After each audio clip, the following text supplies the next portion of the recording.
샬롬. 오늘도 복되고 좋은 날입니다. 오늘 요한복음 15장 12절에서 15절의 말씀 가지고 친구를 위하여라는 제목으로 묵상을 나누려고 합니다. 성경 말씀을 먼저 보도록 하겠습니다.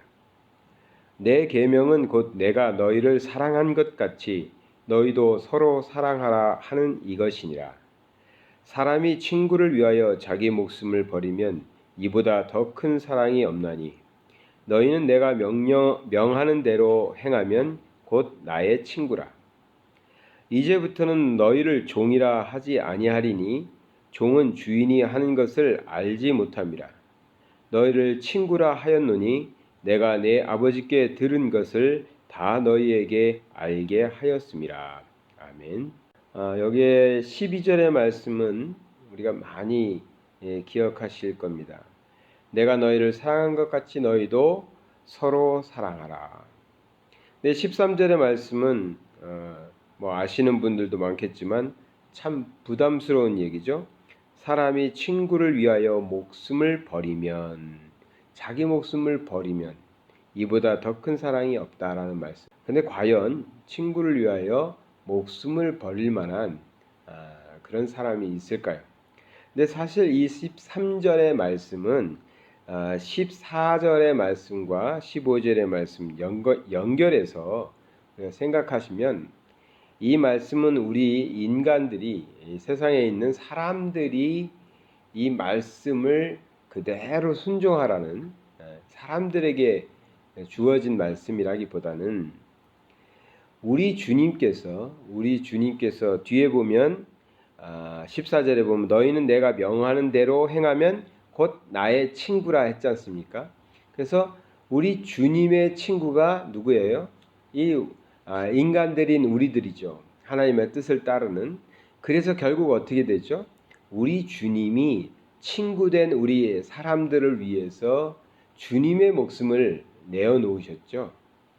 그러니까 13절의 말씀, 친구를 위하여 자기 목숨을 버리면이라는 이 표현은 우리 인간들에게 사람들에게 다른 친구를 위하여 우리 목숨을 내어놓아야 된다, 이렇게 강조하기보다는 우리 주님께서 우리를 친구 삼으셨고 우리를 위하여 목숨을 버리셨다.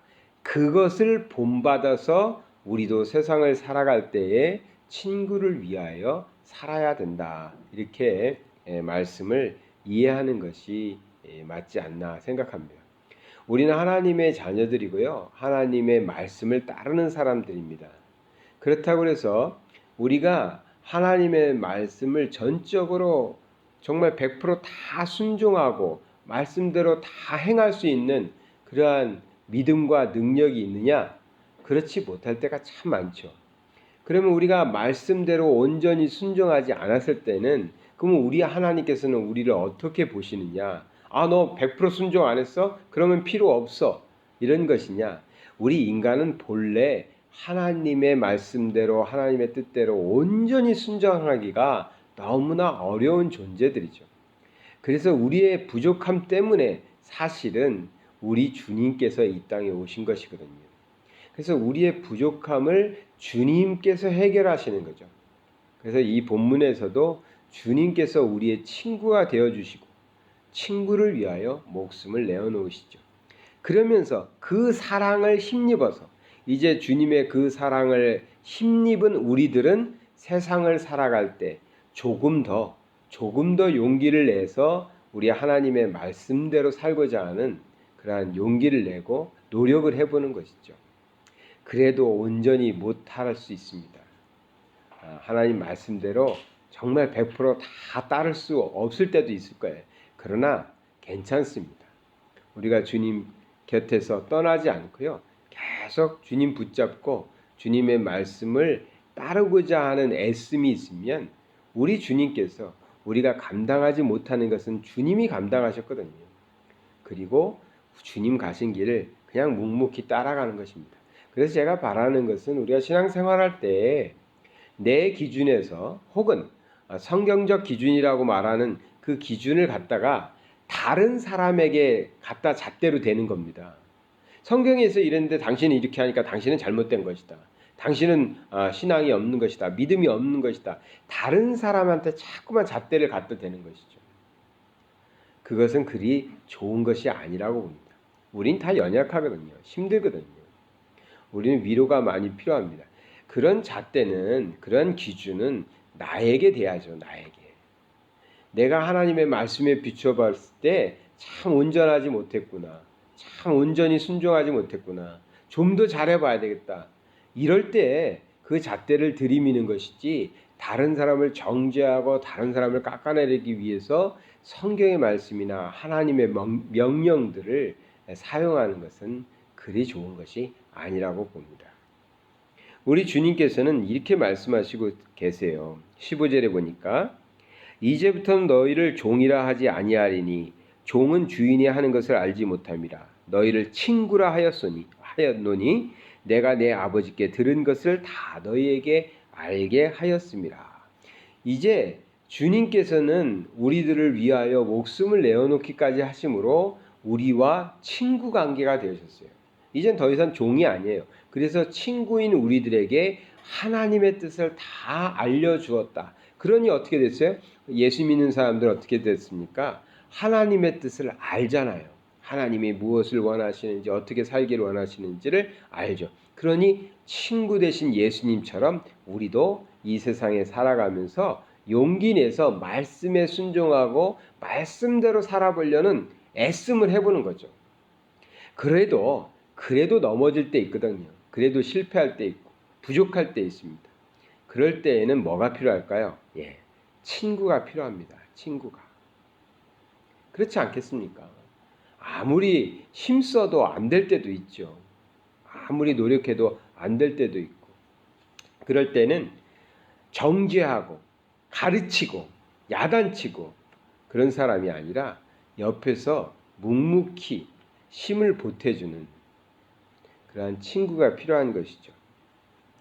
잠언 17장 9절에 보니까 허물을 덮어주는 자는 사랑을 구하는 자요 그것을 거듭 말하는 자는 친한 벗을 이간하는 자니라. 아멘.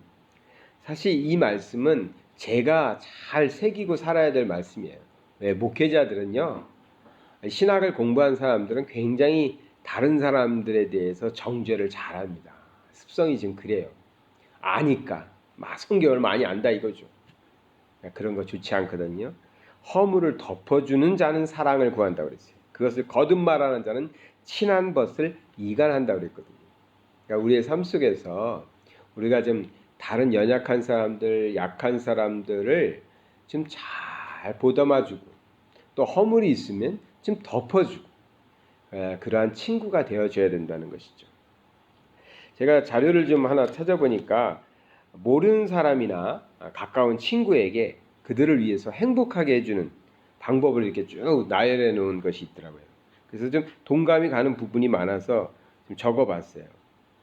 그러니까 모르는 사람이 됐든 가까운 친구가 됐든 그들을 좀 행복하게 해주기 위해서 우리가 옆에서 도와줄 수 있는 부분들이죠. 친절한 행동을 하는 것입니다. 우리의 행동이 친절하게 느껴질 때 다른 사람들, 우리 주변에 있는 사람들, 우리 친구들은 행복해진다는 거죠. 그리고 웃음을 주는 것입니다. 저는 코미디언, 요즘엔 개그맨이라고 하는데 그 직업이 거의 사라지게 생겼어요. 한국에서 이 개그 프로나 코미디 프로가 다 사라졌지 않습니까? 그래서 뭐 조그만 소극장에 조금 남아있다고 그러는데 우리나라에도 개그맨들이 굉장히 많은데 그 사람들이 직장을 다 잃었다고 할 정도로 개그 프로가 없어졌어요. 유머 프로들이 다 사라졌는데 그러다 보니까 텔레비를 틀어서 보게 되는 것은 웃게 되는 것이 아니라 화가 나게 되는 뉴스거리들밖에 없더라고요. 사실은 뉴스라는 것도 기쁜 소식으로 우리에게 와야 되는데 그렇지 않겠습니까? 우리나라가 이렇게 좋은 일이 생겼답니다. 우리나라가 이렇게 좋은 법이 생겨가지고 사람들이 살기 좋게 되었답니다. 지금 이런 뉴스거리를 계속 들을 수만 있다라면 뉴스도 우리를 행복하게 하겠죠. 근데 뉴스는 항상 보면 거의 다 짜증이 나고 화가 나죠. 분노가 오르는 뉴스거리들이 너무 많아서 그렇습니다. 근데 그러한 우리를 웃겨주었던 유머 프로그램이나 개그 프로그램들이 다 사라졌다고 하네요. 참 안타깝습니다. 그래서 참 고마운 사람들이거든요. 때로는 자기가 광대가 돼가지고 바보 흉내를 내면서 사람들에게 웃겨주고 있지 않습니까? 그러니까 우리가 친구를 위해서 좀 웃음을 줄 수 있는 사람이 돼야 돼요. 심각한 얘기만 맨날 하고요. 나 잘난 얘기만 하고 나 비싼 거 명품백 산 거 얘기하면 웃음이 나오겠습니까? 겉으로는 웃어줘도 속으로는 지금 기분이 나쁘겠죠. 웃음을 주는 것. 또 시선을 마주치며 인사하는 것. 혹시 제가 여성 성도님들에게 눈을 마주치고 인사한다고 해도 오해하지 마십시오. 이게 참 굉장히 중요하다는 것이에요. 눈을 마주친다는 것. 이게 사람에게 저 사람이 나를 참 귀하게 생각하는구나. 근데 좀 어색하다 그래서 이렇게 인사하면서도 딴 데 쳐다보고 시선을 마주치 않고 인사를 한다면 저 사람이 나를 좀 가볍게 여기나 불편하게 여기나 이럴 수 있거든요. 그래서 시선을 마주치며 인사하기 이런 걸 통해서도 상대방에게 행복을 준다네요. 또 기부하기 뭐 이걸 우리가 도네이션이라고 하기도 하고 플로링이라고 하기도 합니다. 흘려보내는 거예요. 그러니까 이게 꼭 내가 많아서 없는 사람한테 주는 게 아니라 저 사람들에게 더 귀하게 쓰일 수 있을 것 같다. 나보다는 저 사람이 더 잘 어울릴 것 같다. 그래서 주는 거.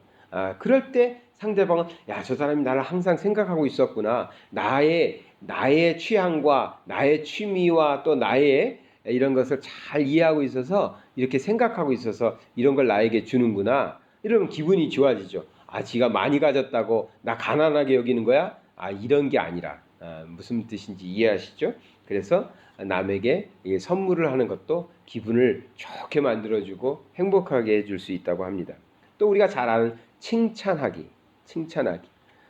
제 아내가 이걸 좀 잘하는 편인데 너무 많이 하다 보니까 신뢰가 좀 떨어지는 맛도 있어요. 그러나 적절하게 또 딱 맞게 그 상황에 맞게 그럴 때 좀 칭찬해주면 정말 사람들이 행복해하죠. 그 다음에 행복한 기운 전하기 뭐 이런라고 표현되어 있는데 기운이라는 말이 우리가 신앙적으로 좀 맞지 않아서 행복한 에너지 전파하기 행복한 에너지를 좀 나눠주자라는 거죠. 다른 사람들도 행복해질 수 있도록 우리의 행복의 에너지를 이렇게 나눠주는 것, 전파시켜주는 것. 그러니 우리가 사람들 만났을 때 또는 친구를 만났을 때 그 앞에서 너무 힘들어하거나 괴로워하거나 그런 모습들만 보여주면 다른 사람들도 기분이 안 좋겠죠. 그러니까 행복한 모습으로 살아가면서 다른 사람들에게도 그렇게 할 수 있다면 좋겠습니다. 그 다음에 무거운 짐 드는 것 도와주기. 너무나 간단한 것이지만 이 표현은 뭐냐면 힘들어하고 있을 때 뭔가에 힘들어하는 사람들에게 그 힘듦을 나누어서 덜 힘듦으로 바꿔주는 것입니다. 이게 참 귀한 거예요. 힘든 사람을 그냥 계속해서 너 힘드니 참 안 됐다. 내가 기도할게. 저는 그런 소리 들으면 모르겠어요. 믿음이 없어서 그런 건가? 화가 날 것 같아요. 내가 좀 힘들면 내가 무거운 걸 들고 있어도 힘들면 조금만 떼어서 같이 들어주면 힘들었던데 생각해 보세요. 30kg짜리 무거운 짐을 들고 가고 있는데 계속해서 30kg를 1시간 동안 들고 가는 사람이 옆에 사람이 5kg를 가지고 갔어요. 그러면 25kg나 되는 짐이 돼요. 여전히 25kg도 무거워요. 그런데 그때 느끼는 감정은 뭘까요? 5kg가 빠져나가는 순간에 굉장히 질만하다, 들고 갈만하다 라고 느끼는 거죠. 우리는 계속 힘듦을 갖고 있어요. 그러나 그러한 힘듦을 조금 나눠줄 때 덜 힘듦이 된다는 것이죠. 그래서 무거운 짐 드는 것 도와주는 것으로 사람을 행복하게 할 수 있다. 그 다음에 뭐 페이스북이나 우리는 카카오톡을 주로 많이 하는데 이러한 SNS에다가 또 이제 인스타그램도 이제 많이들 하죠. 저도 이제 인스타그램을 좀 시작해야 될 것 같은데 그런 데에다가 좀 좋은 격려의 말, 축하의 말을 계속 간단하게라도 올려주는 거죠. 저도 새벽 묵상을 나누는데 우리 유튜브에 보면은 아멘 아멘 하면서 이렇게 댓글을 올리시는 분들도 있고 카카오톡에 또 댓글을 올리시면서 반응을 보여주시니까 많지 않은 사람들이 같이 새벽 묵상을 우리가 함께 하고 있지만 저 입장에서는 상당히 많은 사람들과 함께 공유하고 있다. 함께하고 있다라는 느낌을 받으면서 열심히 할 수 있는 것이거든요. 그러니까 이렇게 아주 간단한 일이지만 다른 사람에게 행복을 전해줄 수 있는 일, 이런 일들을 우리가 해나갈 수 있다면 오늘 말씀에 어떻게 우리가 처음부터 주님 말씀하신 대로 친구를 위하여 내 목숨 딱 내어놓으면서 그런 삶을 살겠습니까? 그러나 주님이 말씀하신 것처럼 다른 일을 위해서 돌아보면서 조금씩 이렇게 나누고 또 도와주고 또 위로해주고, 그러면 정말 우리 주변에 있는 사람들이 그렇게 말할 것 같아요. 난 당신 때문에 정말 힘들었을 때 위로가 되었다. 정말 포기하고 싶었을 때 당신이 옆에서 말 한마디 해준 거, 미소 한번 지어준 거, 눈 한번 마주쳐준 거, 내 짐 같이 들어줬던 것, 그것 때문에 내가 지금까지도 이렇게 살고 있고 다시 용기 내서 이만큼 잘 살고 있다라고, 고맙다고 이러지 않겠습니까? 우린 신앙인입니다. 신앙인이라서 자꾸만 하나님과 우리만 많이 바라봐요. 내가 하나님 앞에서 신앙생활 잘하는가, 교회생활 잘하는가, 성경은 잘 읽고 있는가. 그런데요, 우리 하나님께서는 우리를 내려다보시면서 너희들끼리는 얼마나 잘 지내고 있니? 너희들끼리는 얼마나 사랑하고 있니? 이것을 관심 갖게 보고 계시거든요. 그래서 오늘 12절에 이렇게 말씀하셨잖아요. 내 계명은 곧 내가 너희를 사랑한 것 같이. 하나님이 우리를 사랑한 건 이미 끝난 얘기예요. 이제 우리가 뭐 해야 되는 것은 너희도 서로 사랑하라, 이 말씀입니다. 오늘도 친구를 위하여 꼭 아주 작은 것부터, 작은 일이라도 꼭 한 가지 이상 하시는 그런 복된 날 되시기 바랍니다. 사랑의 하나님 아버지, 감사드립니다. 주의 말씀 붙잡고 우리가 세상에서 살아갈 때 우리 주님이 우리를 너무나 사랑하셔서 목숨 내어 놓으시고 우리를 위하여 죽으시기까지 하심으로, 또 그것을 통해서 우리를 친구로 삼아 주신 것처럼 우리가 이 세상 살아갈 때 우리 주변에 참 많은 사람들이 있습니다. 그들에게 우리가 위로가 되고 그들에게 사랑이 될 수 있는 자들 다 되게 하여 주시옵소서. 우리 하나님께서 우리를 사랑하셨듯이 우리도 그 사랑 가지고 오늘 만나는 사람들을 마음껏 힘껏 진심으로 사랑해주고 위로해주는 그러한 삶을 살게 하여 주시옵소서. 예수 그리스도의 이름 받들어 기도드리나이다. 아멘.